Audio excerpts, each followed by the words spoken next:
انتوا عارفين ان القرش الابيض مش مفترس زي ما بيقولوا؟ ده في الحقيقه حيوان اليف، والعلماء مخبيين الموضوع ده عن العالم كله. القرش الابيض الكبير وحش الاعماق، لو لقيت نفسك بتعوم جنبه يا ترى هياكلك ولا هيسيبك؟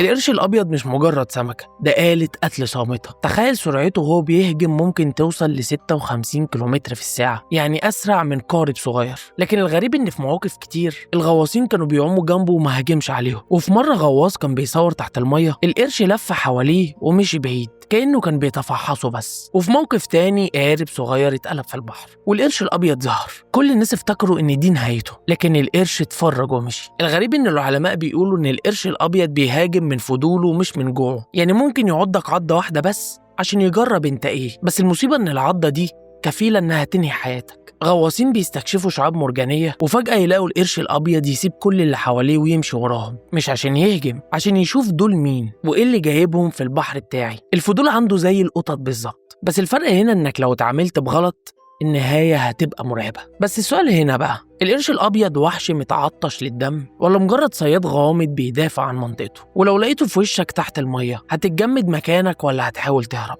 اكتب لي في الكومنتس انت هتعمل ايه، وما تنساش تعمل فولو لايك. اشوفكم الفيديو الجاي.